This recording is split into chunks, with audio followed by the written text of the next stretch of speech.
जुन एउटा कुनै चिजको नयाँ रूप रङ आउँछ तर त्यहाँनिर के भयो शिक्षित भाइहरूलाई युवाहरूलाई बोलाएर त्यो दिनको स्पष्ट छ तपाईले जाँड रक्सी र मासु चाहिँ बन्द गरिदिनुहोस्। अब यो मणिकरणले बन्द गरिदिनुहोस् म यही भन्न चाहन्छु। र अर्को कुरा म के भन्न चाहन्छु भने यो मैले हिजो मात्रै सुनेको सायद यो नयाँ अहिले समीकरणमा ठुलो गल्ती गरी पठाएको छ है। किनभनेदेखि घरमा बुहारी हुलाउँदाखेरि कुललाई यताउता त गर्नै पर्छ तर कुललाई केही नगरी हुलाई पठाएको छ। सायद हुन्छ होला केही समयमा। म यो पनि भन्न चाहन्छु विशेष तपाईहरुलाई यो तेस्रो अध्यायबाट म पहिलोचोटि चाहिँ म गाली गर्न चाहिँ म तपाईहरुलाई सक्दिनँ तर यही हो म अझ माथिल्लो लेभलको कुरा गर्न चाहदिनँ। किनभनेदेखि यो ठाउँ यो गाउँ र यो समष्टिभित्रको जुन पीरमार्का छ एउटा कुरो चाहिँ सुन्नुहोस् है। यहाँनिर हिजो अस्ति एउटा कुरो हामीले के स्पष्ट गर्छौँ भनेदेखि आज हामीले यो जबरजस्ती गरेको होइन खुल्ला रूपले आएको हो। आज हामीले तपाईलाई काम दिएर केही दिएर हामीले तपाईलाई बोलाएको होइन। आज त्यो प्रकारको आज भयो। अस्ति जुन दिन रेलिङमा अनित थापा आउनुभयो त्यहाँनिर भन्नुभयो त्यो दिन के थियो भनेदेखि हेर्नुहोस् एसएचजीको मिटिङ पनि त्यहीँनिर भ्याक्सिन पनि त्यहीँनिर अनि त्यहीँबाट षड्यन्त्र चाहिँ कस्तो चाहिँ मान्छेहरू छ। आज हेर्नुहोस् यहाँको एउटा यति मात्रै बुझ्नुहोस् एउटा कुरो चाहिँ के भनेदेखि यहाँनिर सानो जनसम्पर्क अभियान हुँदाखेरि एउटा मेगाटारमा पिकनिक राख्नु भनेको लाज मर्दो कुरो होइन। लाज मर्दो कुरो होइन। भाइ बहिनीहरूलाई युवाहरूलाई चाहिँ जाडो सिकाउँछ कुन बाटो चाहिँ लाँदछ त्यस्तो व्यक्तिले कुन ठाउँमा पुर्याउँछ यस्तो मान्छेसँग चाहिँ सचेत गर्नुपर्छ। यो चाहिँ सचेत गर्नुपर्छ याद गर्नु। अर्को कुरा म के भन्न चाहन्छु भने हेर्नुहोस् हामी लिडरसिप होइन तर केही समय लिडरसिप भए पनि हामी पार्टनरसिपमा चाहिँ छैनौँ। कुनै बाटोको छोडाको पार्टनरसिप चाहिँ छैन है साथीहरू। हामी चाहिँ पार्टनरसिप छैन। मैले यही चुनौती भन्छु मेरोबाट यही चुनौती छ। किनभने यस्तो खर्च गरेर हाम्रो भाइ बहिनीलाई बोलाएर गलत मार्गदर्शन गर्ने साथीभाइले यो कुरो बन्द गर्नुपर्छ। र त्यसै कारण चाहिँ म भन्दैछु यो तेस्रो अध्यायमा अब दार्जिलिङ पहाडमा चाहिँ जुन तेस्रो अध्याय सुरु भयो तीभन्दा अघि यो दार्जिलिङमा अनि तराई डुवर्समा जुन कालो बादल लागेको थियो त्यो बादल लाग्नु खाम्ने हुँदैन। त्यसले गर्दा आँधी बेरी आउनै पर्छ र यही भन्छु तर आज त्यो आँधी बेरी चाहिँ तपाईँ युवाहरू र सजग व्यक्तिहरू हुनुपर्छ। त्यसैले चाहिँ आज उज्यालो आउँछ। म तपाईँसँग यही आह्वान गर्छु। तर समयले जब कोल्टे फेरिन्छ सायद यो पैसा र पैसा भने त केही समय मात्रै हो भन्दै जति पनि तपाईँलाई जुन यो उपस्थित दिनुभयो यो वैचारिक मञ्चमा यो वैचारिक मञ्चबाट आज कतिवटा कुरो भ्रष्टाचार विरुद्ध छ र यहाँनिर हामीलाई छ होला लङ्गुर भाइकोहरू हेर्नुहोस् है लङ्गुर भाइकै छ भने यति पनि सुन्नुहोस् लङ्गुरको जुन स्कुल थियो त्यसलाई हटाएर आफ्नो प्राइभेट स्कुलमा नानीहरूलाई सारेर त्यहाँको कुन हालत भयो र त्यो त्यहाँनिर पिएमजेएस र आरएडिएफको दुईटा बाटो छ त्यहाँनिर को चाहिँ पार्टनरसिप छ त्यो पनि राम्रो बताइदिनुहोस् दाजुलाई। उहाँलाई दसैँको शुभकामना पनि छ नयाँ समीकरणलाई त्यो मञ्चबाट म शुभकामना दिन्छु। र जतिलाई रोक्नुभयो दसैँमा खर्च पानी राम्रोसँग दिनुहोस् है दाजु। म तपाईँलाई यही आह्वान गर्छु। र जुन यो वैचारिक मञ्चमा जो तपाईँहरू उपस्थित दिनुभयो त्यो एउटा यो सौभाग्यको कुरो हो। हामीले भ्रष्टाचार र कमिसन भन्ने चाहिँ बन्द गर्नुपर्छ। म यही विरोध गर्न आएको हुँ र जुन तपाईँले उपस्थित दिनुभयो सँगसँगै सबै प्रतिनिधिगणहरूले अनि जुन यो भारीमध्ये उपस्थित दिनुभयो तपाईँको भाव कष्ट गरेर तपाईँले एउटा अब म तपाईँलाई के भन्न चाहन्छु भने अनुशासन व्रत बसिदिनुहोस् र समयमा हामीले सबै कुरो एउटा व्यवस्था गरेको छौँ त्यो तपाईँहरू लिएर जानुहोस्। जुन व्यवस्थाले भारतभरि छरिएर बसेको गोर्खाहरूको आँखमा घाम लाग्न सक्छ र म विश्वास त छु तपाईहरु कति विश्वास त हुनुहुन्छ म विश्वास त छु उहाँले यो सृजनाको जुन चाहिँ एउटा यो गोर्खा एसेम्बली हाउस छ यो निश्चय नै एक दिन तपाई र हाम्रो एउटा लाइफमा हामी देख्न सक्छौं भन्ने हामीलाई पूर्ण विश्वास छ।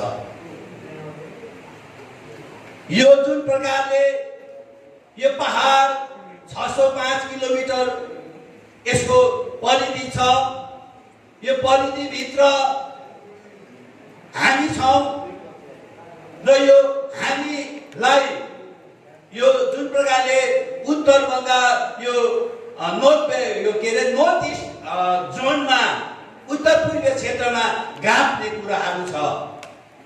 यो तेस्रो अध्यायको पन्नामा बाहेक अरु कुनै राजनीतिक दलमा यो व्यवस्था र यो चीज भन्ने यो मेनिफेस्टो भन्ने छैन। किनभने उत्तर पूर्वी राज्यहरू आज धेरैवटा राज्यहरू छ। यहाँ हामी पार्टी गयो भने सिक्किम राज्य छ उनीहरूले उपभोग गरिरहेको छ तर ती एउटा खोलाले काटिएको जग्गा हामी छौं हामी दार्जिलिङवासी छौं तराई कोषवासी छौं तर अहिलेसम्म हामीले त्यो उत्तर पूर्वी क्षेत्रको रसवादन गर्न हामी अहिलेसम्म पाएका छैनौं र यो चाहिँ उहाँको एउटा दूरदर्शिता भिजन हामी मान्न सक्छौं।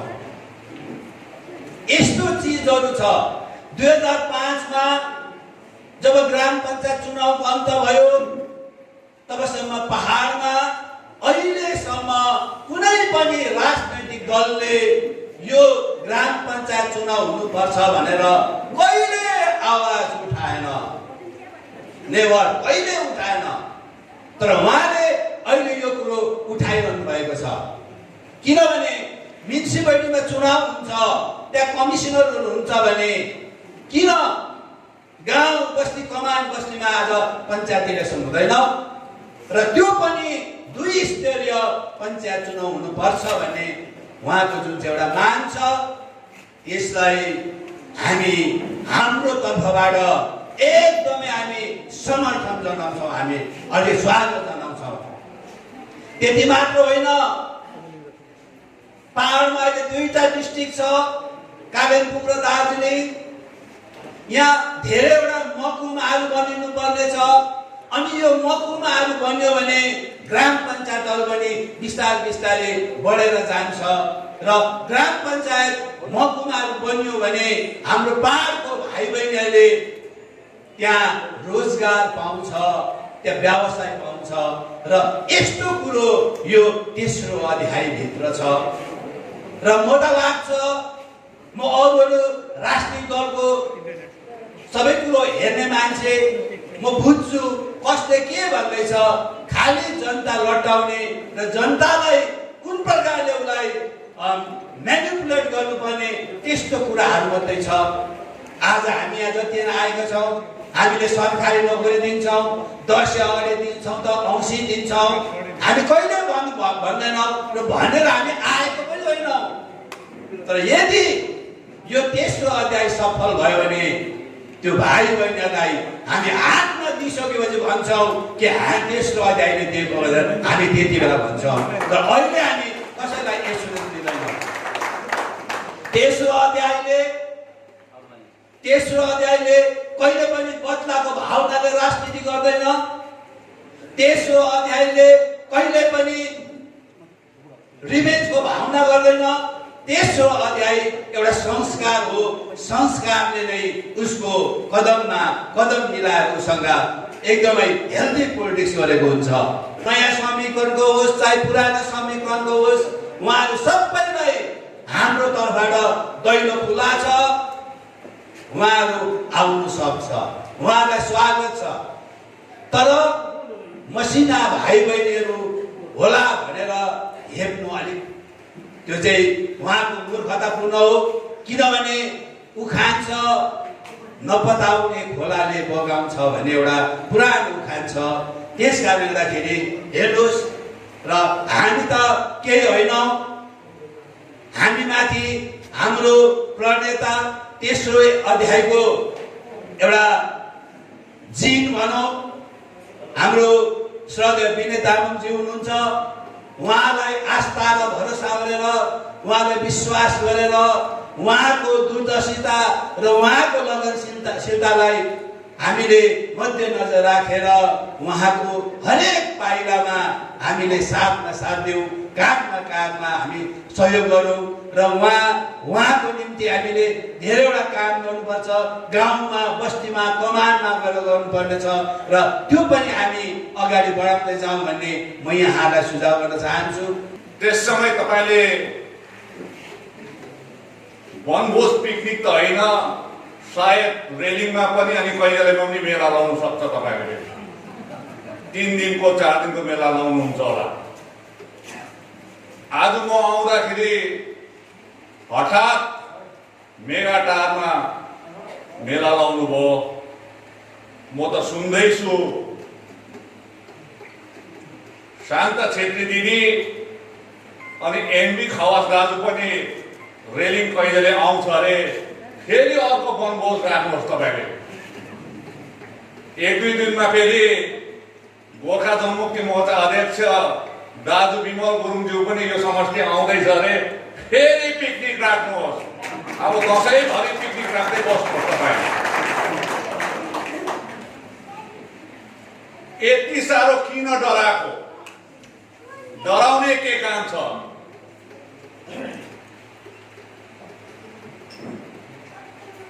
यसले नै बुझ्छ पर्याप्त मात्रामा सतीश पोखरेल भाइ अनि उहाँका छेउका भाइहरू डराएको कारण चाहिँ व्यापक भ्रष्टाचार यो समष्टिमा भएको छ।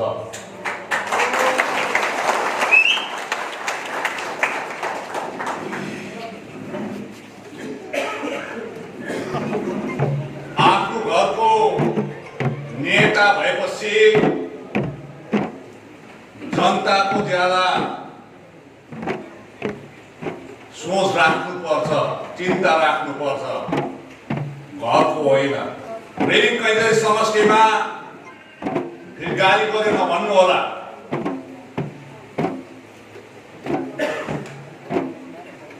गोर्खा जनमुक्ति मोर्चा परिवारमा म थिएँ, बाहिरबाट आएको होइन। 2007 सालदेखि तपाईँहरूसँग बसेकोले गर्दाखेरि त्यो भित्र के कसो चल्दै थियो त्यो सम्पूर्ण ज्ञान मलाई छ। आज यो क्षेत्रमा सबैभन्दा राजनीति गरेर 2007 देखि राजनीति गरेर सबैलाई सबैभन्दा ज्यादा भलाइ भएको परिवार चाहिँ पोखरेल परिवार मात्र हो। टिचर पनि उहाँले नै पायो, नोकरी पनि उहाँले नै पायो, काममा पार्टनरसिप पनि उहाँकै छ, जग्गा जमिन पनि प्रशस्त किनिहाल्यो। दालिम पहाडमा मात्र होइन, मच्छर लागेको जग्गातिर पनि किनेको छ जनताको पैसाले। र भाइले घरिघरि यसरी म आउँदाखेरि चाहिँ या शान्ता दिदीहरू आउँदा या विमल दाजु आउँदा या कोही पनि राजनीतिक दल आउँदाखेरि चाहिँ मान्छे त्यो जनसभामा या जनभेलामा नजाओस् भनेर पिकनिकहरू नराखिदिने। अब जति पिकनिक राख्छ मेरो बोली त्यति फुटिँदै जान्छ। अब त फेरि आज यसलाई 80 कोर्स ठिक छ। अहिले मैले 100 mg को मात्रै क्याप्सुल दिइरहेको छु। अहिले यो बढेर 250 mg पनि हुनसक्छ, 500 mg पनि हुनसक्छ, 1000 mg भयो भने त तपाईँ ठहरे पनि होला फेरि। त्यसले गर्दाखेरि सर्वप्रथम त म आजको यस सभा आयोजनामा आयोजक पक्षलाई विशेष गरेर जसको नेतृत्वमा यो आयोजन भयो भाइ दुर्गा सुब्बा अनि भाइ राजेन सुब्बा, जो राजेन सुब्बा आजको सभापति पनि हुनुहुन्छ, अनि उहाँलाई सहयोग गर्ने सम्पूर्ण भाइहरूलाई पनि म हार्दिक धन्यवाद दिन चाहन्छु।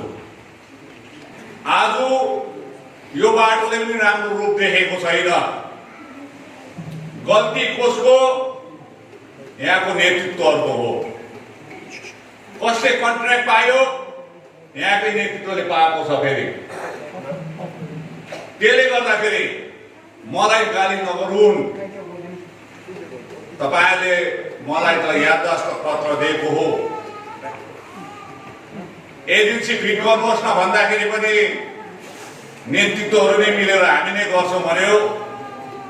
आज बाटोको हालत यस्तो छ। अब आज तपाईहरुलाई म भन्न चाहन्छु, जति पनि बाटोहरू बनियो बनिँदैछ या अन्य विकासको कामहरू भइरहेको छ, अब बेसी दिन त छैन।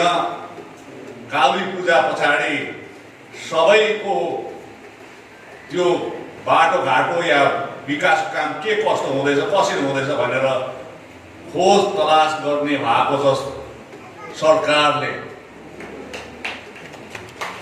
त्यसले गर्दाखेरि चाहिँ होसियार गर्नु कन्ट्र्याक्टरहरू पनि।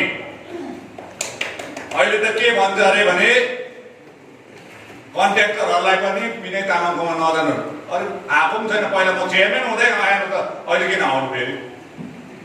कसैले त अहिले देख्दै बाटोमा आउँदाखेरि टाउको पनि लुकायो गाडीमा। भाइ अहिले टाउको लुकाउँदै गर, फेरि कुन दिन आउला फेरि छिटो फेरि मेरै घरमा टाउको देखाउनु नआउनु फेरि छिटै छ।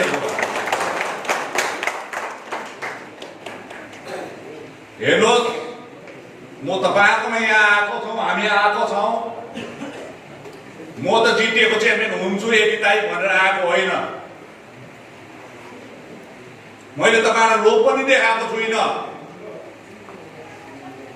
सुँगुरको मासु र खसीको मासु र सेन्टेरियम पनि ल्याएको छुइनँ। हामीले पर हेड 300 रुपियाँ पनि दिएको छैनौँ। अनि स्क्रिनमा LED स्क्रिन पनि लगाएको छैनौँ। तपाईहरु आउनु भएको छ त अब पहाडलाई, तराईलाई, डुवर्सलाई केही न केही गर्नुपर्छ भन्ने मन चाहिँ लिएर बुझ्न आउनु भएको। घरि 1 तारिक चेयरम्यान हुन्छ अरे, घरि उति तारिक चेयरम्यान हुन्छ अरे भन्दै मान्छेलाई लट्टाइरहेको छ। अस्ति एकजना भाइले त झन् के भनेछ, यही क्षेत्र हल्ला गएर छ। अनि थापा दाजु त, हाम्रो दाजु त 16 तारिक अक्टोबरमा चाहिँ चेयरम्यान हुन्छ भनेछ। ढाट्नु पनि ढाट्नु, अलिक क्यालेन्डर हेरेर ढाट्नु। 15 तारिक अक्टोबर टीका हो। टीकाको भोलिपल्ट त छुट्टी हुन्छ। बङ्गाल सरकारको सम्पूर्ण अफिस 10 तारिक अक्टोबरदेखि बन्द छ। कहाँबाट टाइप भएर आउँछ फेरि? यहाँ दिदीबहिनीहरू भाइहरू छ होला टिचरमा, हाम्रोमा आइज हामी टिचर दिन्छौँ भन्ने कुरा गर्दैछ। पहिला जसको पैसा थापेको छौ नि उनीहरूलाई टिचर दिएर हेरौँ त। पहिला पैसा त भक्कु थापेको छ। थाप्नेमा एकजना यहाँ पनि छ यही समष्टिमा, अस्ति एमएलए चुनावमा उठेको छ, फेरि उठेको छ। अब बचाऊ।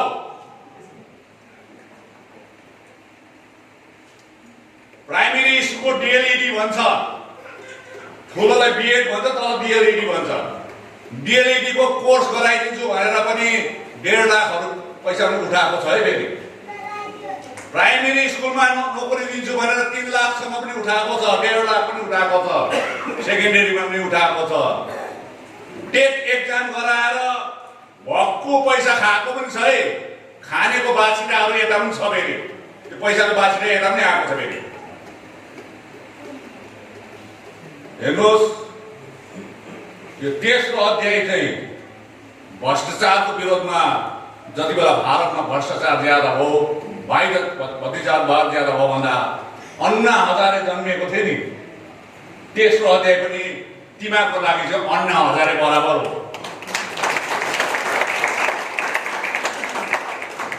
अब चाहिँ म त सीसीटीभी क्यामेरा जस्तो लगाइदिएको छु। अब चाहिँ पहाडमा भ्रष्टाचार हुनु हुँदैन, पहाडमा भाइ भतिजावाद हुनु हुँदैन। योग्य भन्दा योग्य हाम्रो भाइ बहिनीहरूले काम पाएको हुनुपर्छ। नेताले नै टिचर, आफ्नो वाइफलाई पनि टिचर बनाउनु हुँदैन। सपना नदेख्दा पनि हुन्छ, सपना देखिहाल्नु बिउजी हाल्नु बरु, बिउजी हाल्नु। ला म त सपनामा बिनेदासँग थिएँ भनेर त्यस्तो आयो भने बिउजी हाल्नु, ऐठन परेको जस्तो बिउजी हाल्नु अरे। कि चाहिँ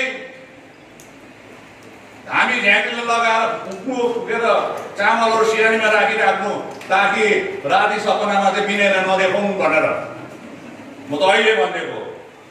त्यसले गर्दाखेरि तपाईँलाई यो मैले जनाइदिएको।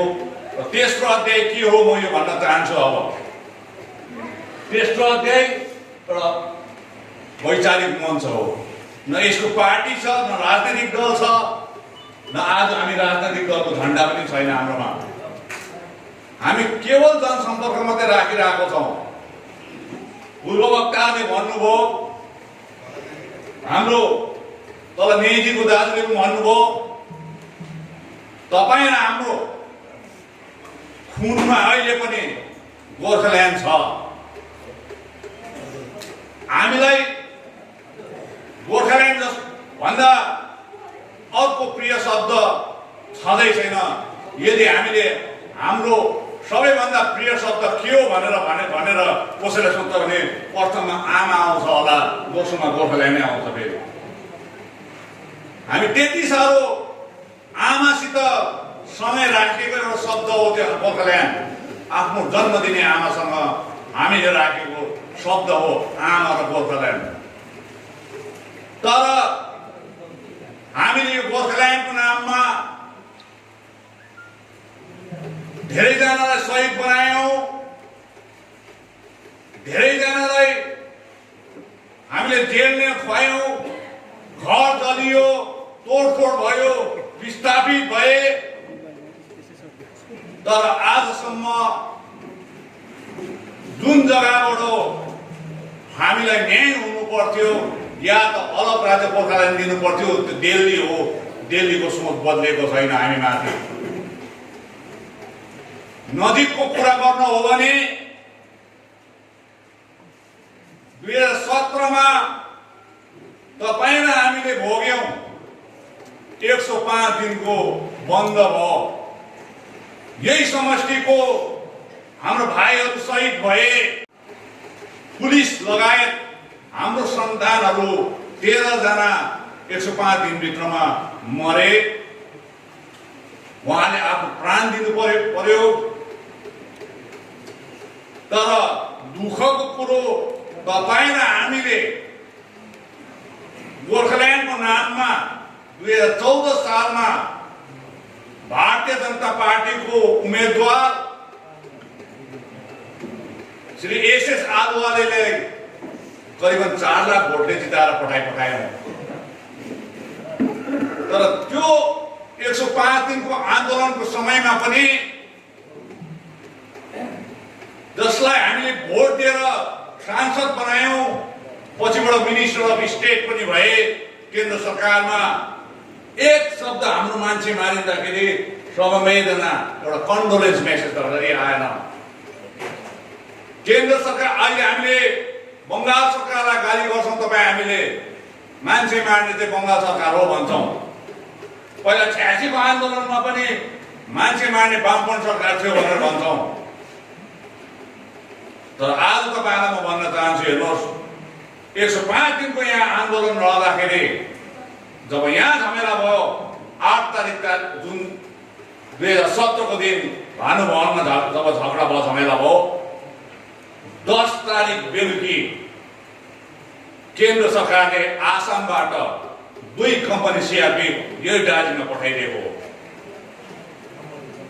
अनि 11 तारिक 5 कम्पनी सिलगढीमा राखिदियो फेरि ताकि सिलगढी र डुवर्समा आयो अब फैलिन्छ भनेर।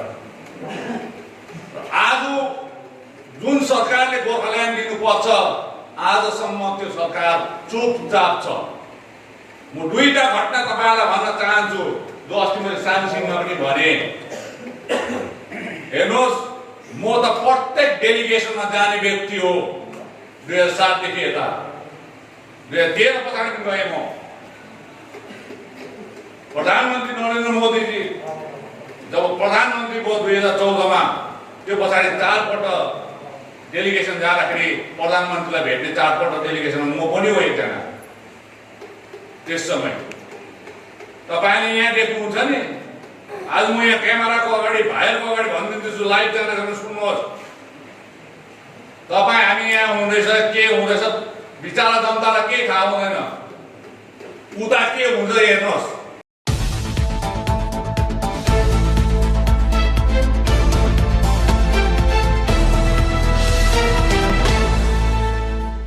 हामीले धेरैले विमल दाजु पनि जानु भएको थियो, त्यस समय उहाँको नेतृत्वमा हामी टोली गएको थियौँ।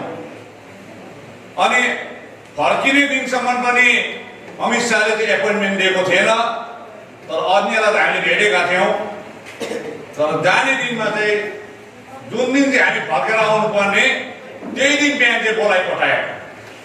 अनि बोलाउँदाखेरि चाहिँ पिटिओवाला दाजुको घरलाई चाहिँ हामीले लगेजहरू पठाएर, दाजुले लगेज पठाएर चाहिँ अमित शाहलाई भेट्नु चाहिँ विमल दाजु, म र रोशन गिरी ज्यू जानुभएको। हामी गएको थियौँ 3 जना। हामी चाहिँ त्यताबाट निस्केर चाहिँ एयरपोर्ट जाने, हाम्रो लगेज चाहिँ लगिसकेको गयौँ। हामीलाई वेटिङ रुममा राखियो। हेर्नुहोस् है, गोर्खाल्यान्डको कुरा यस्तो हुन्छ। अब अहिले विमल दाजु पनि चेतेर विरोधमा जाँदैछ, त्यही कारण उहाँले सबै देखिसकेको छ र त उहाँले भन्छ बिजेपीले केही गर्दैन भनेर। त्यसले गर्दाखेरि गयौँ 3 जना। यतापट्टि छेउमा पछि वेटिङ रुमबाट फेरि भित्र भेट्ने रुममा लग्यो। अनि उतापट्टि चाहिँ 2 पन्ने मेमोरेन्डम थियो गोर्खाल्यान्डको, त्यो बोकेर छेउमा चाहिँ रोशनज्यू बस्नुभयो, बिचमा विमल दाजु बस्नुभयो, अनि म छेउमा यतापट्टि म बसेँ। एकछिनमा पछाडिबाट उतापट्टिबाट अमित शाह आयो। आएपछि हामी उठ्यौँ, नमस्ते गऱ्यौँ, खदा लगाइदियौँ। आज मलाई भेट्दाखेरि पनि, मलाई भेट्नु आउँदाखेरि पनि हामी केही पनि होइनौँ, हामी त तल भुइँको मान्छे हो। मलाई भेट्न आउँदाखेरि पनि कोही भेट्दा पनि वाट्सएपमा आएको हुन्छ नि त, तपाईँलाई भेट्छु आउँदैछौँ भनेर। अनि बाहिर गेटमा हामीले सोध्छौँ नि त कहाँबाट आयो, कतै बनाएर ए हामीलाई याद हुन्छ, त्यो एपोइन्टमेन्ट जस्तो हुन्छ। त्यस्तो ठुलो मान्छेलाई एपोइन्टमेन्ट उसले दिएको हामीलाई आउने बेलामा। आप लोग कहाँ से भनेको थियो। अब एपोइन्टमेन्टको लिस्ट हुन्छ उनीहरूकोमा दार्जिलिङमा। त्यो विमल गौरङ कौन है भने आन्दोलन गरेको त्यत्रो सबैलाई याद छ विमल गुरुङ दाजुको नाम। उसले चाहिँ फेरि गुरुङलाई गौरङ भनी पठाइदियो। अन्त बिचरा दाजुले पनि म हो भने क्या है आप लोग का समस्या भने त्यहाँदेखि हाम्रो रोशनज्यूले 2 पन्ने दियो। त्यसमा चाहिँ गोर्खाल्यान्डको थियो, 107 साल पुरानो हामी त्यही हो भने एकछिन हाम्रो ऐतिहासिक यस्तो हेर्दै। अब त्यहाँ लभ लेटरै हो त्यो गोर्खाल्यान्ड। 2 पन्ना पढ्नुको लागि अङ्ग्रेजी फ्यालेर आउनेलाई पनि कमसेकम 1.5 मिनट त लाग्थ्यो होला। त 30 सेकेन्ड पनि नभएर सेकेन्ड पार्ट त हेरेर पनि यहाँबाट एकछिन छोडिदियो। यहाँबाट छोडेर पनि भुइँमा झार्यो। त्यो दिनै लाग्यो हामीले चाहिँ व्यर्थमा एक्सर्साइज गर्दो रहेछौँ। त्यही कारण हो मैले 2017 मा चाहिँ यहाँ यत्रो मान्छे मर्दाखेरि चाहिँ अब केही पनि हुँदैन यस्तो फ्याँक्नेहरू छ त्यहाँ भनेर चाहिँ तपाईँहरूलाई बचाउनुको लागि चाहिँ मैले आगोमा हाम फालिदिएको त्यति बेला आगोमा हाम फालिदिएको हेर्नुहोस्। त्यसले गर्दाखेरि फेरि भोलिपल्टको हिमाल दर्पण हामी नै आइहाल्यौँ बेलुका। भोलिपल्टको हिमाल दर्पणमा के थियो याद छ? भारतीय जनता पार्टीको राष्ट्रिय अध्यक्ष श्री अमित शाहसँग श्री विमल गुरुङज्यूको 3 सदस्यीय टोलीले उहाँको दिल्लीको वासस्थानमा भेटघाट भयो। भेटघाटको अवधि बातचित सौहार्दपूर्णमा भयो। उहाँले गोर्खाल्यान्डको विषय लिएर अलग राज्य गोर्खाल्यान्डको विषय लिएर अति गम्भीरताको साथमा लिनुभयो र चिन्तित पनि हुनुभयो र उहाँले भारतीय जनता पार्टीको जुन भारतलाई अगाडि बढाएर लाने जुन रोड म्याप छ त्यसमा एक गोर्खाल्यान्डलाई पनि गाभिने भयो भन्यो। दार्जिलिङ पहाड तराई डुवर्स खुसी भए।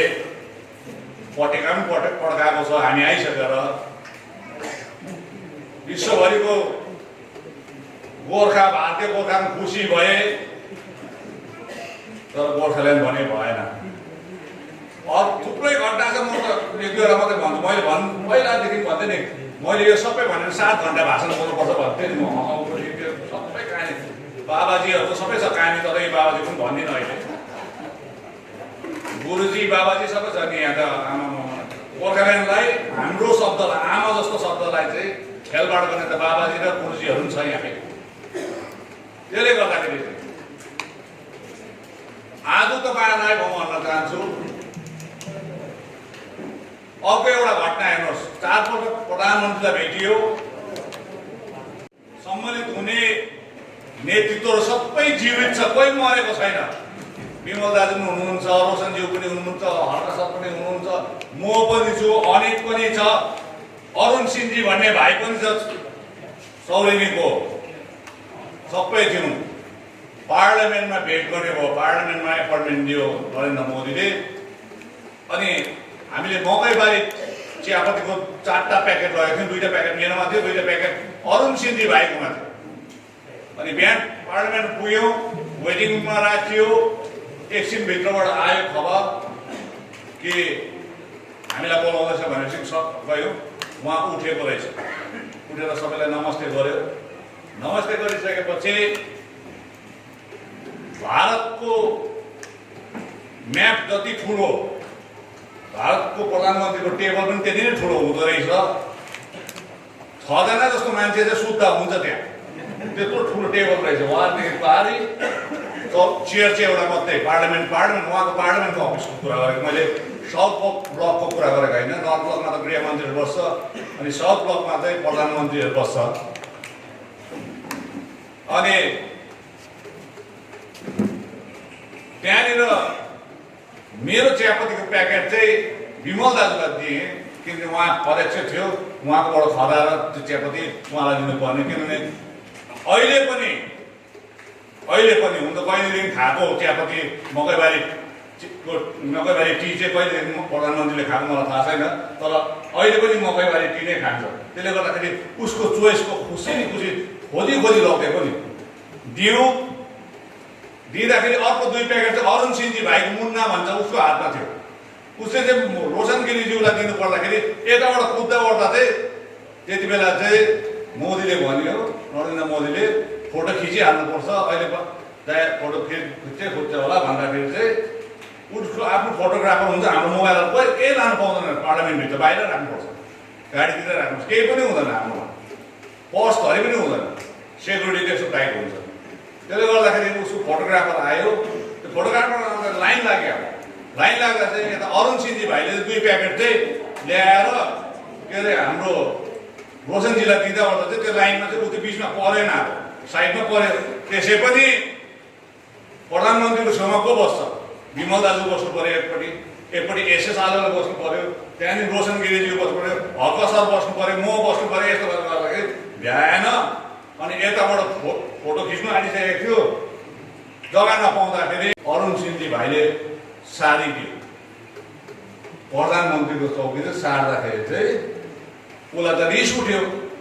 तर रिस उठ्दाखेरि हामी जस्तो झड्केर किन सार्छस् भनेर भन्दैन ठुलो मान्छेहरू त, बेटा तैँले जुन चौकी सार्दैछस् नि जति सार्छस् भने पनि सार, तर यो चौकीमा म 40 वर्ष बस्छु भनेर यसको सटाएर निकाइदियो।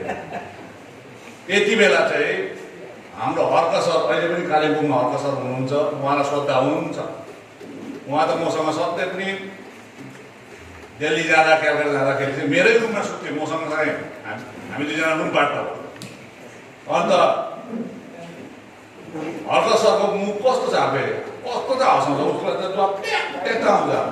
हर्क सरले कुनै हिन्दीमा भनिदिएको थियो, त्यति बेला त हामी पनि हाँस्यौँ, प्रधानमन्त्री पनि हाँस्यो। सब हाँस्दाखेरि चाहिँ त्यति बेला फोटोग्राफरले चाहिँ खिची पठाएछ। डल्लै हाँसेको चाहिँ भोलिपल्ट हिमाल दर्पण आयो। कन्टेन्ट के छ? कन्टेन्ट के छ त्यहाँभित्र? कन्टेन्ट छ गोर्खाल्यान्डको विषयमा प्रधानमन्त्रीसँग भेट, प्रधानमन्त्रीले एकदम गम्भीरतासँग लियो। अब चाँडै नै हाम्रो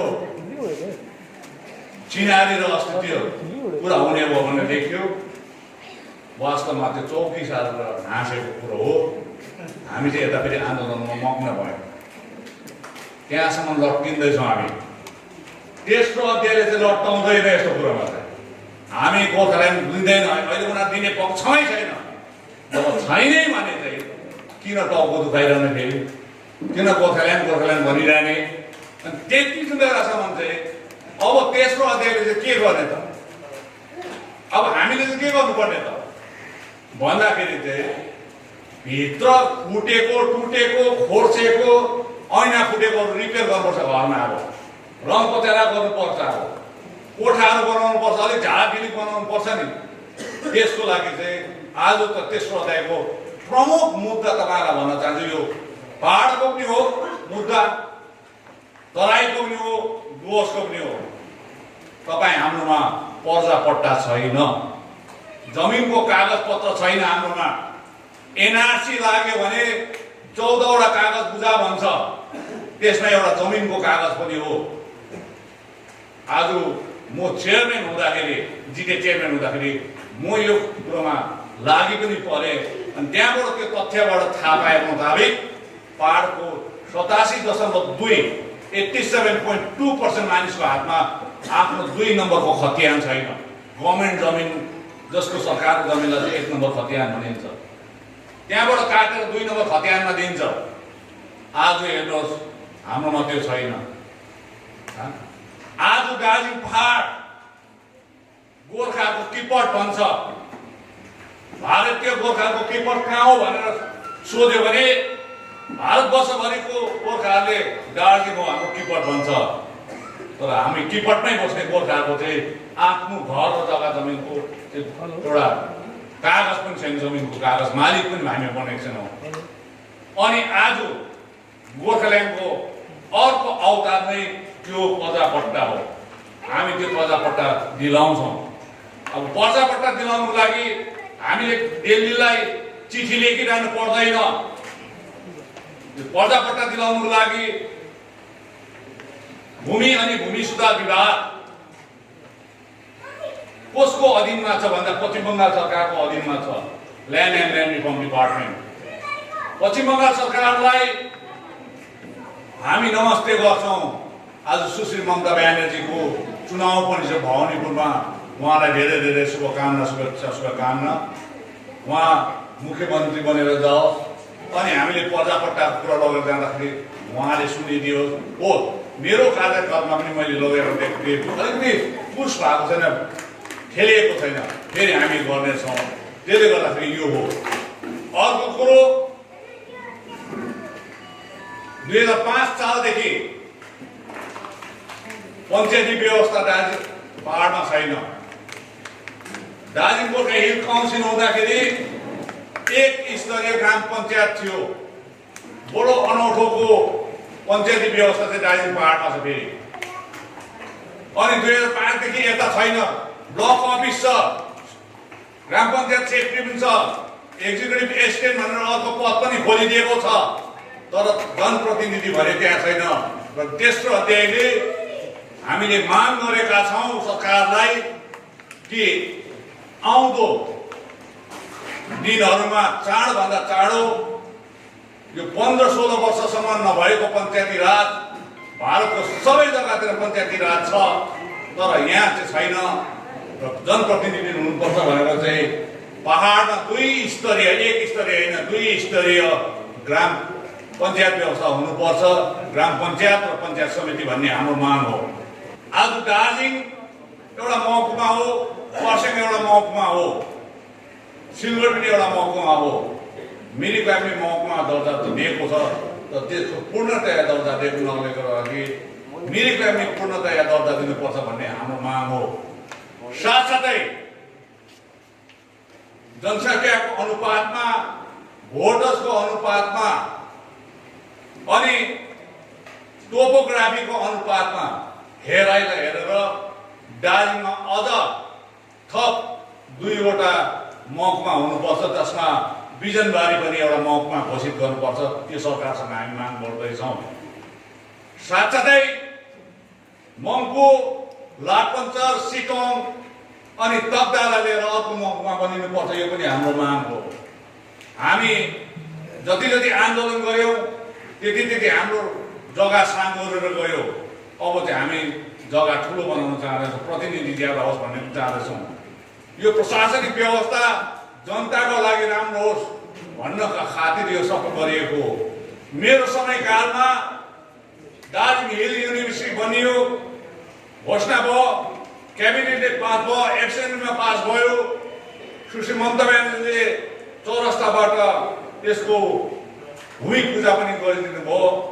तर आज पर्यन्त दार्जिलिङ हिल युनिभर्सिटीको भाइस चान्सलर र रेजिस्ट्रार र अफिस खोलिएको छैन। जबकि म हुँदाखेरि तकदाहको इन्जिनियरिङ कलेजको बिल्डिङलाई पनि अब मङ्पूमा नभइन्जेलसम्म त्यसलाई चलाउने, भानुभवनमा पनि भाइस चान्सलरको अफिस राख्ने भन्ने भएको थियो।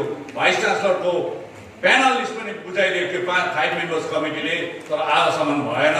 किनभने म चेयरम्यानबाट निस्केर आइसकेपछि अरूले यसलाई अगाडि बढाएर लगेन। त्यसले गर्दाखेरि हाम्रो माग यो पनि छ। यो भयो सरकारमा अहिले पहिलो दफामा माग्ने चिजहरू। दोस्रो दफामा नि हामी माग्ने थुप्रो छ, अहिले भनिहाल्नु हुँदैन। अहिले त के गर्छ भने अर्को पार्टीहरूले मुद्दा नभएर मैले जे भने त्यही नै कपी पेस्ट गर्दैछ। अहिले दोस्रो दफा भन्यो भने फेरि उसले लान्छ फेरि। यहाँ त छिट्टो पो जोर लाग्ने भएको छ त। अब बेद अन्त पहिला चाहिँ के हुन्थ्यो भने स्याल आउँछ भनेर खोरहरू राम्रो बार्थ्यो मात्रै। बस्तीको लागि याद छ तपाईँहरूलाई, मकैको टाइममा, तरुलहरू उम्रिने टाइममा चाहिँ अलिक जङ्गलको नजिकतिर हुने बस्तीहरूको चाहिँ बनेल लाग्छ नि। बनेल लाग्दा चाहिँ आज के गर्छ भने बाटोको सङ्घारमा चाहिँ बारीको सङ्घारतिर चाहिँ इलेक्ट्रिक करेन्टको तार लगाइदिएको हुन्छ। अहिले त मेरो मुद्दालाई त इलेक्ट्रिक करेन्टको तार पो लगाइदिएको छु, त कोही बनेलहरू छिरिहाल्छ त्यहाँ। अब त्यसले गर्दाखेरि चाहिँ करेन्ट लाग्यो ब्याग। त्यसले गर्दाखेरि चाहिँ पहिलो दफामा थियो। अब केन्द्र सरकारलाई चाहिँ के माग्ने त फेरि के माग्ने हामीले? गोर्खाल्यान्ड त हुँदैन अब अहिले त। अनि त्यसो भने चाहिँ हामी छटपटेर बसिरहने, निसासेर बसिरहने होइन। त्यसको लागि चाहिँ हामीले भनेका छौँ सम्पूर्ण पहाड, तराई र डुवर्सलाई नर्थ इस्ट काउन्सिल डोनरमा हाल्नुपर्छ 605 वर्ग किलोमिटरलाई भनेका छौँ। आज सिक्किम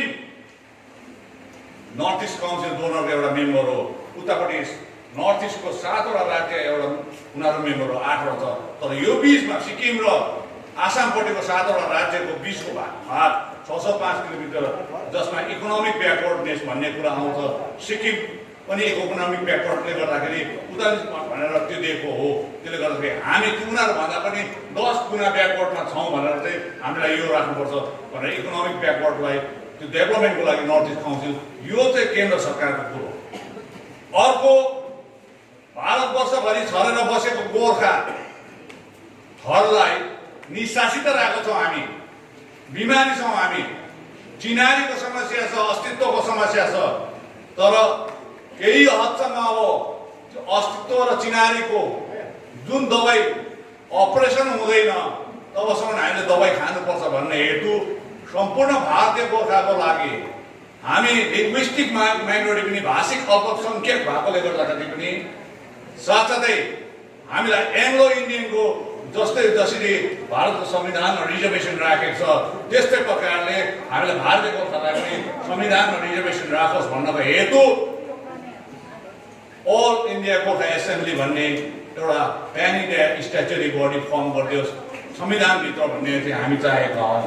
त्यसले गर्दाखेरि यो दुईटा पनि कुरो पनि हामी कलकत्ता मार्फतै लान्छौँ। र आज तपाईँहरूलाई भन्न चाहन्छु म, हेर्नुहोस्, हामीले कलकत्तासँग झै झगडा गर्नु छैन। सुश्री ममता ब्यानर्जी उहाँलाई सम्झाएर बुझाएर मनाएर खुसी बनाएर हामीले केही न केही ल्याएको हुनुपर्छ। यो कुरोहरू घुँडा टेक्नु त परेर जाओस्, मेरो यो शिर पनि सुश्री ममता ब्यानर्जीको के अरे चरणमा हाल्नु भने म हालिदिएको हुन्छु। तर तपाईँहरूले न्याय चाहिँ तपाईँहरूले पाएको हुनुपर्छ।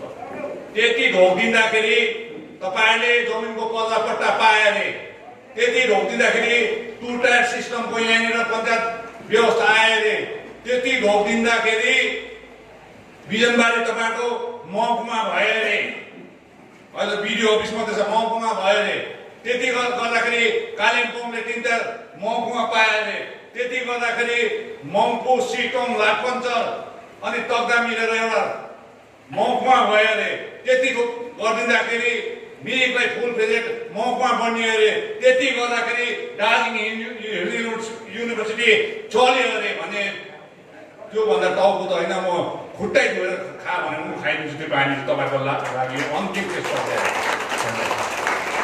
सत्रमा मैले आम फाल्दाखेरि पनि एक्लै आम फालेको हो। आगोमा मेरै घरमा बाटोमै छ, तपाईँहरू आउनुहुन्छ कतिजना देख्नु भएको छ। उकालो पनि जानेले जुलुसमा जानेले पनि मलाई मुर्दाबाद, जाति बेचुवा, गोर्खाल्यान्ड बेचुवा, गद्दार, यसलाई नेपाल खेद्नुपर्छ भन्दै जान्थ्यो। आउँदाखेरि जुलुसबाट पनि त्यसै भन्थ्यो, राति पनि कराउँथ्यो। त्यस्तो पीडा सहेर एक्लै बसेको मान्छे हो। अनि यो तेस्रो अध्यायको निम्ति पनि यदि मैले अन्तिम सेक्रिफाइस गर्नु छ भने म गरिदिन्छु। जोसुकैले जेसुकै भन्दै गरोस्, म चाहिँ तपाईँलाई पठाउँदै म त्यो काम गर्छु। मलाई जोसुकैले ब्यागबाट भुकिरहोस्, जेसुकै भनोस्, मलाई मतलब छैन। तर भोलि तपाईँले पैसा पाउनु छ, तपाईँले मालिक हुनु छ तपाईँको जमिनको लागि, तपाईँको भविष्यको लागि सुरक्षित नानीहरूलाई सुरक्षित भाइ बहिनीलाई सुरक्षित बनाउनु छ भने त्यति सेक्रिफाइस म गरिदिएको हुन्छु। हेर्नुहोस्, त्यसले गर्दाखेरि चाहिँ आज सेक्रिफाइस गर्ने नेताहरू जोड्नुहोस् है, यहाँतिर यहाँ जोड्नुहोस् नि। फेरि एउटा सानो कुरा गर्छु, पिएम बोनसको कुरा गर्छु। हल्का दियो नि, आमामा 15 र 5 भयो, हामीलाई चित्त परेन, सरकारलाई नै सुम्पेर त्यो त घुँडा त्यसलाई पो भन्छ, त घुँडा टेकेको त त्यसलाई भन्छ। सरकारको टाउकोमा हाली पठायो, त्यत्रो युनियन गरेर गएर चाहिँ सरकारलाई भयो। अन्त सरकारकै टाउकोमा थियो भने त अस्ति दिन मालिक र सरकार बस्छ डिसाइड गर भनेबाट मिटिङै हुँदैन नि भाइ। किन आँट छ भने म जस्तो 2019 लस्करै गर्छ त 20% लागि हो हडताल हेरौँ न, हेरौँ। अहिले नझुकाउनु, फेरि 15 र 5 भयो अरे, सरकारलाई जिम्मा दियो हामी चाहिँ वर्कआउट गरौँ। अरे वर्कआउट किन गर्नु? पहिल्यैदेखि मिली भगत थियो र 15-5मा वंशल लोहियाहरू सबैसँग के अरे बगरियाहरूसँग गुट्रीसँग मिलेको छ भने त किन चाहिँ तमासा देखाउनु? फेरि पहिल्यै सरकारले मिलाउँछ, हामी जाँदैन भने बात भइहाल्यो 15-5मा।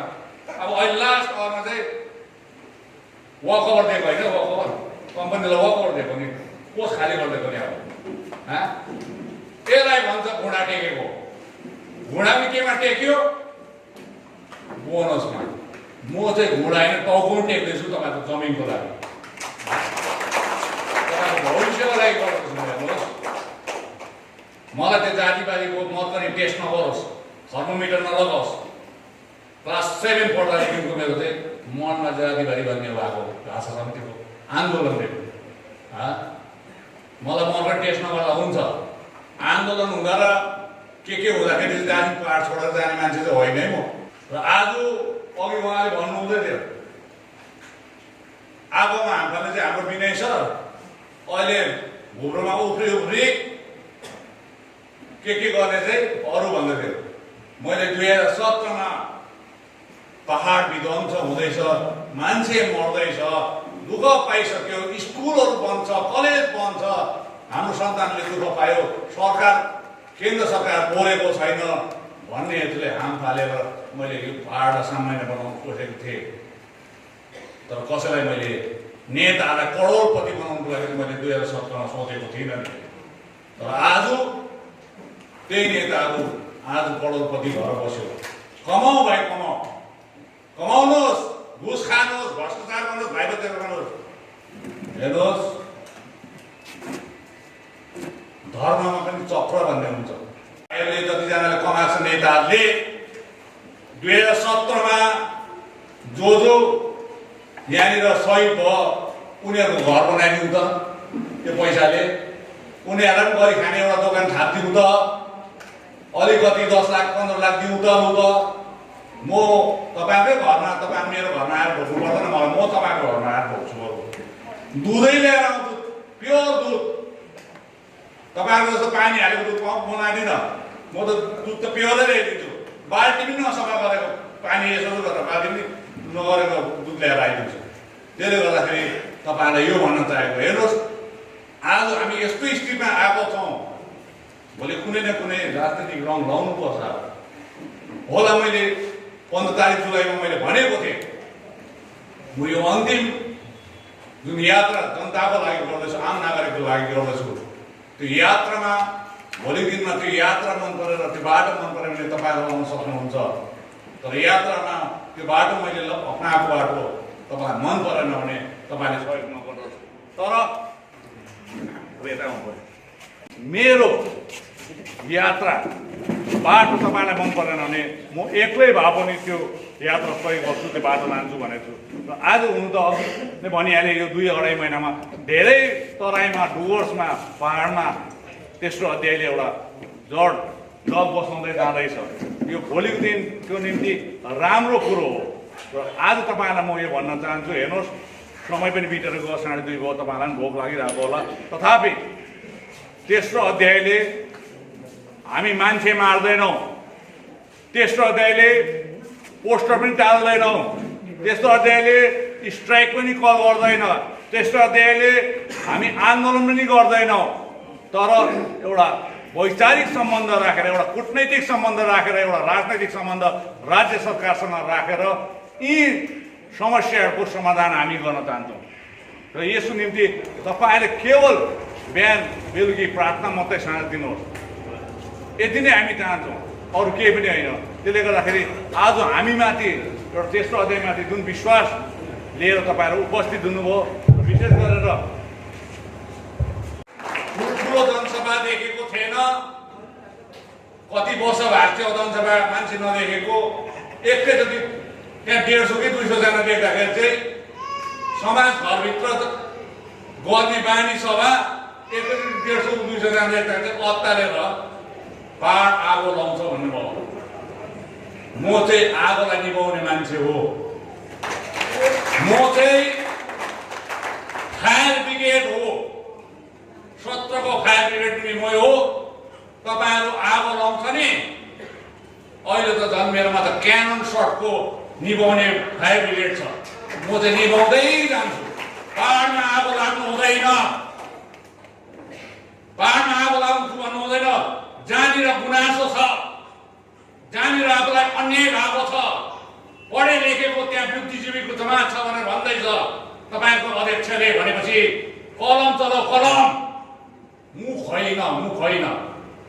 कहीँनिर अन्याय भएको छ, अत्याचार भएको छ, तपाईँहरूलाई त्यहाँनिर सन्तुष्ट छैन भने तपाईँले लेख्नुपर्छ। जसरी मैले हामी बालम भाइ, साकाल भाइ र म तेस्रो अध्यायको पक्षबाट यसरी बोल्दा बोल्दै पनि रिलिफ फन्ड नदियोस् त पहाडमा आगो लाग्छ मैले भनिनँ।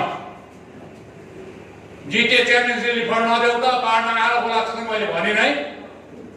बरु हामी 3 भाइ भएर प्रिन्सिपल सेक्रेटरी अहिले प्रशासकलाई दसैँ अगाडि दिइहाल्नुहोस् है यो पैसा भनेर भन्यो। तपाईँहरूले पनि कहाँनिर अन्याय भएको छ भने तपाईँहरूको बुद्धिजीवीको जमात छ भने तपाईँले लेखेर डिएमलाई लेख्नुहोस्, बिडिओलाई लेख्नुहोस्, डिभिजनल काउन्सिलर स्वयं प्रिन्सिपल सेक्रेटरी डिभिजनल काउन्सिलर हो उहाँलाई लेख्नुहोस्। तर पहाडमा आगो लगाउँछु भनेर धम्की चाहिँ नदिनुहोस्। त्यस्तो धम्की चाहिँ म च्याप्पस मात्र गोलीभित्र हालिदिन्छु। च्याप्पस मात्र आगो पहाडमा नि क्यान्डल जुलुस जलाउन भन्दा 2017मा जलाउँदा भन्दा त नआउनेहरू नेताहरू छ त्यहाँ।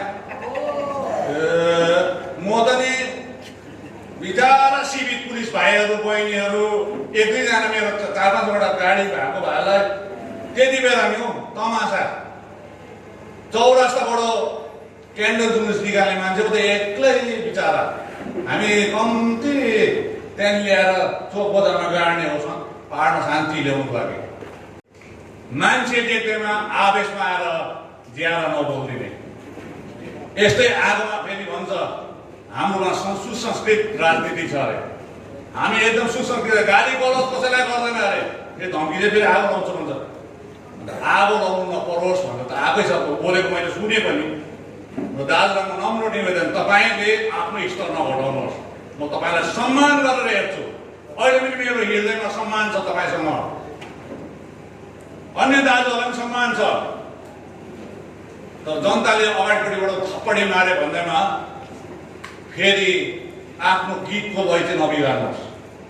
त्यसले गर्दाखेरि म निवेदन गर्छु आज क्यामेराको अगाडि म भन्छु जिल्ला प्रशासनलाई पनि अनि पश्चिम बङ्गाल सरकारलाई पनि भन्न चाहन्छु पहाडमा आगो लाग्दैन जति बेलासम्म विनय तामाङ जीवित हुन्छ। पहाडमा आगो लाग्दैन, 1 लाग्दैन, 2 लाग्दैन, 3 लाग्दैन। जसले लाउँछ हाइड्रेटको क्यान उसकै भर्न जान्छ। पहिला पानी चाहिँ त्यहीँ झारिदिन्छु म। त्यसले गर्दाखेरि चाहिँ यो पनि जनता ढुक्कै बस्नुहोस्, पहाडमा आगो लाग्दैन। त्यसले गर्दाखेरि अन्तमा तपाईँहरू सबैलाई तेस्रो अध्यायको सम्पूर्ण टोलीको तर्फबाट रेलिङ कैदले अनि वरपर क्षेत्रबाट आउनुभएको सबैलाई धन्यवाद दिन चाहन्छु। एउटा सानो कुरो चाहिँ फेरि यसो फर्केको जोन्सन सरलाई देखिहालेँ। जोन्सन सरलाई देख्दाखेरि रिमिल गोदामाको याद आउँछ। फेरि म त रिमिल गोदामै भन्नुपर्ने तर अब दसैँ आइसक्यो। त्यसले गर्दाखेरि त्यो अगाडि त रिमिल गोदामा त टाइम पाएर त जान्छु तर पाइनँ भने पनि भनिरहेको छ। फुटपाथ सुन्नुभएको छ? फुटपाथ फुटपाथ भनेको के हो? गाडी हिँड्ने बाटो हो। फुटपाथ भनेको त यत्रो चौडाको हुन्छ, त्यसलाई पनी रोड पनि भन्छ। रिम्बिकमा 16 करोडको फुटपाथको काम भएको छ। यसको इन्क्वायरी भएको हुनुपर्छ। फुटपाथ चाहिँ 16 करोडको हुँदैन। 16 करोडको फुटपाथ चाहिँ हुँदैन। त्यहाँको भाइहरूले पनि याद गर्नु। एनआरजिसले पहाडमा कतिवटा जग्गा यस्तो पनि भएको छ, इन्जिनियरहरू पनि याद गर्नु। फेरि म त कुन चाहिँ रूप लिएर आउँदैछ है, फेरि खतरा हुन्छ है। पहाडमा धेरैवटा समष्टिमा एनआरजिएस जसलाई 100 डेज भनिन्छ, एमजिएनआरजिएस भनिन्छ, त्यसलाई छोटकरीमा चाहिँ हाम्रोमा चाहिँ 100 डेज भने मुखमै एनआरजिएस भनिरहँदैन। गाउँ बस्तीको मान्छेले, कमानको मान्छेले बनाएको बाटो, पञ्चायतले चालक इलाकामा बनाएको बाटो 100 डेजले सोलिङ गलाको माथि चाहिँ पिएमजिएसलाई को टेन्डर भएको छ। यो पनि याद गर्नु फेरि। एउटै बाटोलाई डबल देखाएको छ। यसको म खोजी गर्दैछु, खोजी अरूले पनि गर्दैछ। त्यसले गर्दाखेरि चाहिँ मलाई ज्यादा नबिस्काउनु। भ्रष्टाचारको चाहिँ म जरैबाट अब उखालिदिन्छु। म अब पहाडमा चाहिँ चाहे त्यसमा मेरो ज्यानै किन जाओस्। मदन तामाङ दाजुले सत्य कुरा गर्दाखेरि उसको ज्यान गएको छ। मैले पनि सत्य कुरा गर्दाखेरि अर्को तामाङ, विनय तामाङको पनि ज्यान जान्छ भने मलाई पर्वा छैन। तर म यस्तो त्यसले गर्दाखेरि अन्तमा तपाईँहरू सबैलाई फेरि धन्यवाद दिँदै आजको जुन प्रकारको जनसम्पर्क अभियान सफल तुल्याउनु भयो यसको निम्ति पनि हार्दिक कृतज्ञता प्रकट गर्दै तपाईँबाट म बिदा लिन चाहन्छु। धन्यवाद। जय गोर्खा, जय गोर्खा। तपाईँलाई मतलब यतिका दिनसम्ममा धेरै कुरोहरूको ज्ञान भइसक्यो। तेस्रो अध्याय यो त वैचारिक मञ्च हो भनेर बारम्बार हामी भनिरहेका छौँ, अनि हो पनि। तर पहाड तराई डुवर्स आम नागरिकको समस्याहरू यति बग्लाउँदै समस्याहरू छन्। आज पर्यन्त यसलाई समस्याहरूलाई समाधानको बाटो खोजी निकाल्नमा असक्षम रह्यौँ पनि। र अब एउटा भावनात्मक राजनीति नगरेर या जनतालाई भावनाको राजनीतिमा डुबाएर यहाँनिर चाहिँ समस्याहरूलाई जन्माएर चाहिँ राजनीति नगर्ने तेस्रो अध्यायले। तर अहिलेको सम्मको पहाडको समस्यालाई, तराईको समस्यालाई, डुवर्सको समस्यालाई हामीले कसरी समाधान गर्नुपर्ने, अनि यसको निम्ति राज्य सरकारसँग कस्तो प्रकारको सम्बन्ध राखेर गर्नुपर्ने, यी आदि कुरामा हामीले सोच राखेर यो तेस्रो अध्यायलाई अगाडि बढाएर लाग्छ।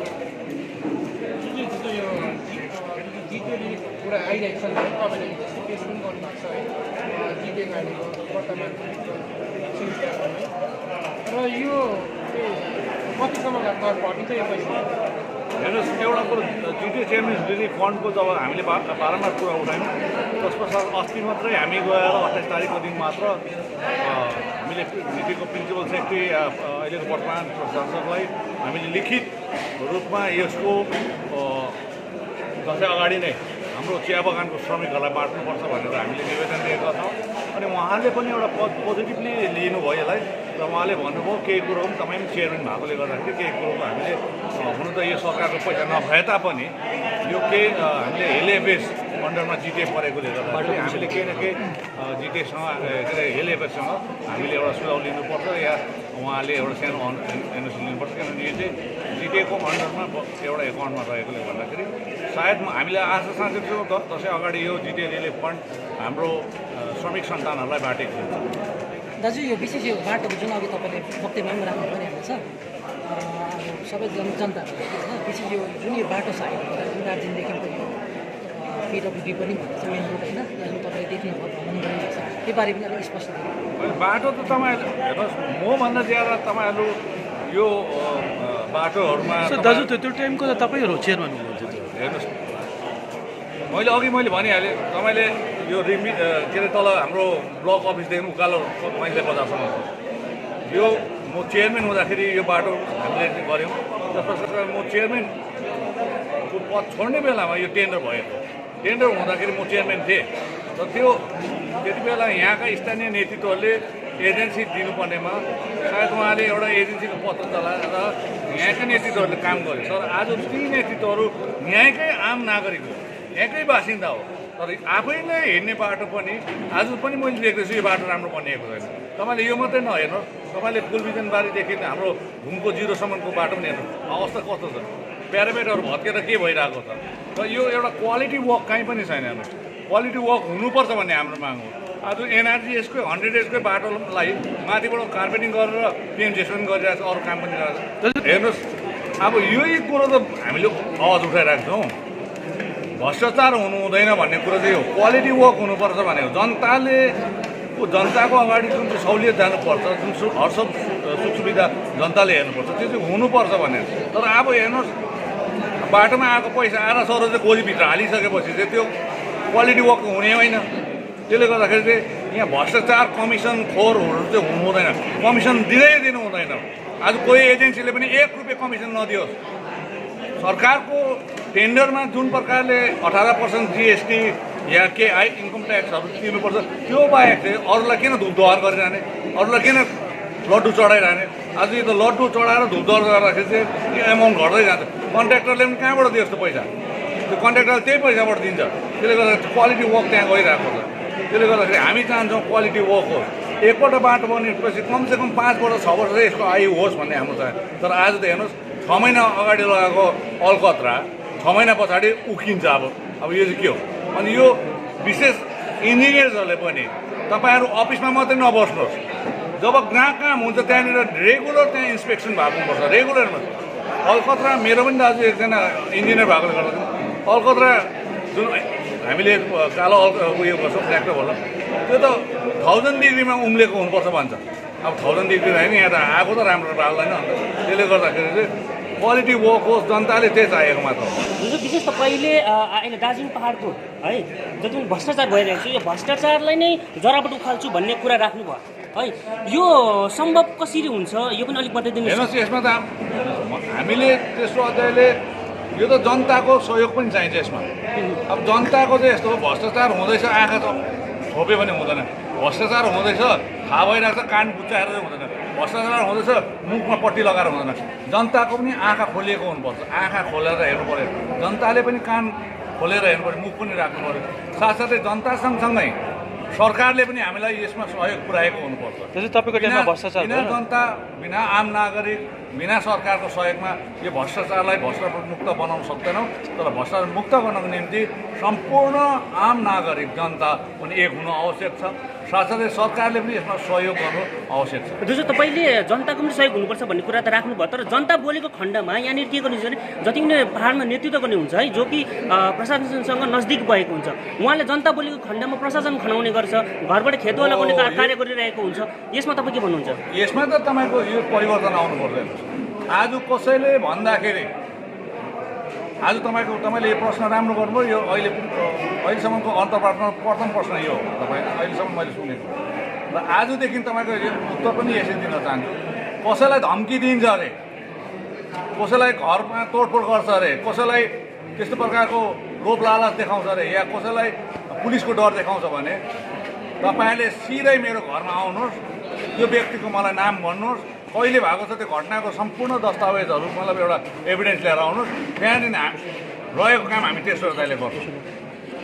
अन्त दाजु एउटा एकदम संवेदनशील प्रश्न है, जुन तेस्रो अध्याय छ पार्टीसँग सम्बन्धित हुने होइन, पार्टीमा चासो राख्नेले त बुझे, जुन अब पार्टी त ग्रास लेभलबाट सुरु हुन्छ नि होइन, जसलाई पार्टीसँग त्यति सरोकार पनि नभएको त्यस्तोलाई चाहिँ सरल तरिकाले त कसरी बुझाउनु चाहन्छ? हेर्नुहोस् हामी पहिला त हामीले काम गर्नु पाएको छौँ। जस अहिले अभियानमा हामीले जनसरकार अभियानमा हामीले जनतालाई अवगत गराउनु स्थानीय प्रतिनिधिहरूलाई लिएर गर्नु उहाँहरूको काम हो तल गराउनु। र भोलिको दिनमा जुन काम गर्दै जान्छौँ, काम गर्दै गएपछि जनताले पनि बुझ्दै जान्छ। त्यसबेला उहाँले हाम्रो कर्मबाट नै उहाँले चाहिँ ज्ञान लियोस्, हाम्रो कर्मबाट नै हाम्रो भनाइ तेस्रो अध्यायको सोच उहाँले थाहा पाओस् भनेर हामीले सोच राखेको, हाम्रो विचार राखेको। त्यो विषयमा के भन्नुहुन्छ? दार्जिलिङ पाहाड आज एक्लै कुदिरहेको जस्तो लागिरहेको छ, के भन्नुहुन्छ तपाईँ? अब यो त यस्तो हो कि दार्जिलिङ पाहाड चाहिँ अहिले यो अस्ति अफगानिस्तानमा झन्डै 5 दिन जस्तो यस्तो खालको घटना भएको थियो कि सरकार बेगरको, झन्डै अहिले दार्जिलिङ पाहाड पनि त्यस्तै भइरहेको छ। र यसलाई अङ्ग्रेजीमा हो भने चाहिँ पोलिटिकल टर्मोइल भनिन्छ। यो चाहिँ पोलिटिकल टर्मोइल भइरहेको छ। तर सायद आशा साँचेको छौँ दिवाली अगाडिसम्ममा यसलाई एउटा समानता आउँछ होला, स्टेबल हुन्छ होला, राजनैतिक पोलिटिकल स्टेबिलिटी चाहिँ अब सायद दिवालीको अगाडिसम्ममा यो पाहाडलाई तराई र डुवर्समा आउँछ। विशेष यो तेस्रो अध्यायका दर्शकहरूलाई के भन्न चाहन्छ? तेस्रो अध्याय जो चाहन्छ दर्शकहरूलाई के भन्न चाहन्छ? उहाँलाई त मेरो भनाइ यही छ कि अब हामीले भावनात्मक राजनीति नगरौँ, भनामा आएर राजनीति गरौँ, नेताले जे भने त्यही नै सही कुरा भनेर नठानौँ। अनि आफ्नो पनि विवेक शक्ति छ, चिन्तन र मनन गरौँ, कुन चिज ठिक हो कुन चिज बेठिक हो, कुन चाहिँ चिज गर्दा राम्रो हुन्छ कुन चाहिँ चिज गर्दा नराम्रो हुन्छ, कुन बिख हो कुन चाहिँ बिखुमा हो त्यो चुन्नुहोस् जनताले पनि। साथसाथै जनता नै गणतन्त्रमा भगवान सर हो।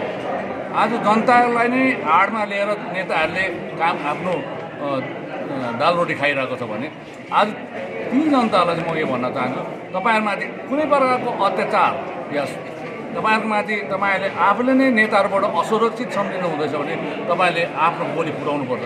यो त संविधानले तपाईँलाई अधिकार दिएको छ बोल्नुको लागि। त्यसले गर्दाखेरि संविधानको त्यो अधिकारलाई चाहिँ तपाईँले प्रयोग गर्नु। दाजु भविष्यमा के तपाईँ पनि आफ्नो कुनै झन्डाहरू यो गर्नुहुन्छ? त्यही त भने कुनै न कुनै राजनीतिक दल त हुन्छै हुन्छ। अब त्यो चाहिँ अहिले नै भन्न सक्दिनँ। तर अब यो तेस्रो अध्याय अहिलेसम्म त कुनै राजनीतिक प्लेटफर्म पनि छैन, राजनीतिक दल पनि होइन कि होइन। भोलि यो गएर सोच र विचारलाई चाहिँ कुनै एउटा राजनैतिक दलमा हामी राजनीतिक रङमा हामी सम्मिलित गरेका छौँ।